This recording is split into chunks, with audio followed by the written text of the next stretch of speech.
நீங்க பிசாசுடைய தந்திரங்களை எதிர்த்து நிற்க திராணி உள்ளவர்களாய் மாறணும்.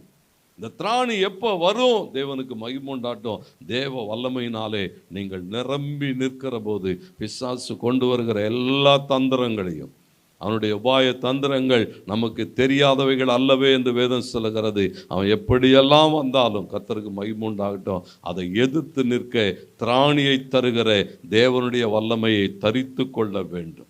அது மாத்திரமல்ல, 12வது வசனம் சொல்லுகிறது, மாம்சத்தோடும் இரத்தத்தோடும் அல்ல, துரைத்தனங்களோடும் அதிகாரங்களோடும் இப்பிரபஞ்சத்தின் அந்தகார லோகாதிபதிகளோடும் வான மண்டலங்களில் உள்ள பொல்லாத ஆவிகளின் சேனைகளோடும் நமக்கு போராட்டம் உண்டு.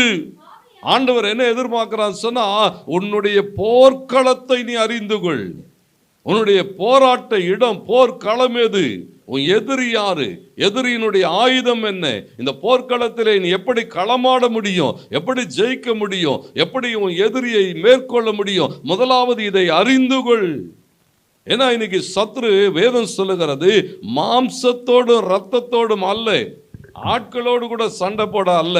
கர்த்தருக்கு மகிமை உண்டாகட்டும். அந்த ஆட்களுக்குள்ள இருந்து கிரியை செய்கிற பொல்லாத ஆவிகளோடு கூட நமக்கு யுத்தம் உண்டு. சும்மா ஜனங்க நமக்கு விரோதமாக பேசுகிறான்னா, ஜனங்க நமக்கு விரோதமாக காரியம் மாற்றுகிறார்கள் என்று சொன்னால் அவர்கள் அல்ல, அவர்களுக்குள்ளிருந்து கிரியை செய்கிற பொல்லாத ஆவிகளுடைய வல்லமையோடு கூட நமக்கு போராட்டம் உண்டு.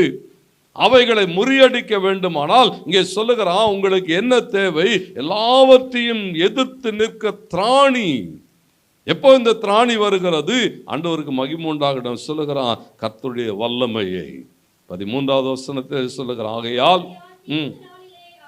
தீங்கு நாளிலே அவைகளை நீங்கள் எதிர்க்கவும் சகலத்தையும் செய்து முடித்தவர்களாய் நிற்கவும், பாருங்க, திராணி உள்ளவர்களாகும்படி தேவனுடைய சர்வாயுத வர்க்கத்தை, தேவனுடைய வல்லமையை நீ தரித்து கொள்ளணும். ஏன்னு சொன்னா, தீங்கு நாளிலே அவைகளை நீங்க என்ன செய்யணும்? எதிர்க்கணும். தீங்கு நாளிலே அவைகளை நீங்க ஜெயிக்கணும். அவைகள் எல்லாவற்றையும் ஜெயித்து முடித்து வெற்றியுள்ளவர்களாக நிற்க வேண்டுமானால் உனக்கு தேவை தேவனுடைய வல்லமை. அதனால்தான் சொல்றேன், தேவன் ஒரு தரம் விளம்பினார், நான் 2 தரம் கேட்டிருக்கிறேன். தேவனுடைய வல்லமை என்பது, ஆண்டவருடைய வல்லமை என்பது ஒவ்வொரு நாளும் நம்முடைய வாழ்விலே நம்மோடு கூட இடைப்படுகிறது.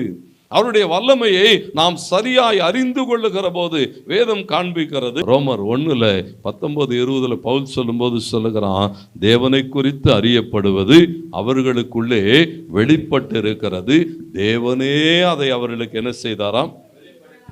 ஆண்டவரே வெளிப்படுத்துகிறார். என்ன நீ பார்க்க விரும்புகிறாயா? என்னுடைய வல்லமையை பார்க்க விரும்புகிறாயா?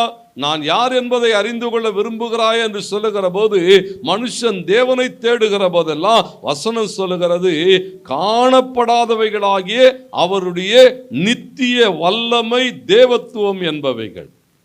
தேவனையும் தேவனுடைய வல்லமையும் நீங்கள் அறிந்து கொள்ள விரும்பினால் இந்த வானாதி வானங்களை பாருங்கள், அவருடைய சிருஷ்டிகளை பாருங்கள், ஒரு மாபெரும் மலையை பாருங்கள், சமுத்திரங்களை பாருங்கள், சமுத்திரத்திலே இருக்கிறவைகளை பாருங்கள். இதெல்லாம் பார்க்கிற போது அப்படியே நமக்கு பிரமிப்பா இருக்கும். எப்படி தேவன் இவைகளை எல்லாம் சிருஷ்டித்திருக்கிறார்! எத்தனை விதமான சிருஷ்டிப்புகள்! கர்த்தருக்கு மகிமை உண்டாகட்டும். இதுல மனுஷனுடைய கண்களுக்கு தெரிந்து மனுஷனாலே கண்டுபிடிக்கப்பட்டவைகள் எல்லாம் கொஞ்சம்தான். கர்த்தருக்கு மகிமை உண்டாகட்டும். இன்னும் மனுஷனுடைய பார்வையிலே படாத அநேக காரியங்கள் உண்டு.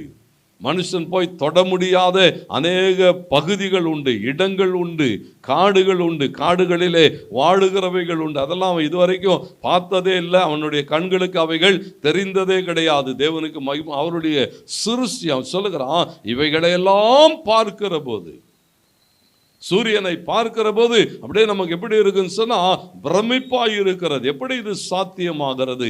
எப்படி இந்த நட்சத்திரம் வேலை செய்கிறது? எப்படி இந்த சந்திரன் பிரகாசித்து கொண்டு இருக்கிறது? ஏன்னா அவர் சொல்லும்போது சொல்லுகிறார், அந்த நட்சத்திரங்களிலே ஒவ்வொரு நட்சத்திரமும் வித்தியாசமா. ஒவ்வொரு நட்சத்திரமும் மகிமையிலே வேறுபட்டு இருக்கும் என்று எழுதப்படும். அதனுடைய அவைகளெல்லாம் பார்க்கிற போது ஆச்சரியமா இருக்கும்.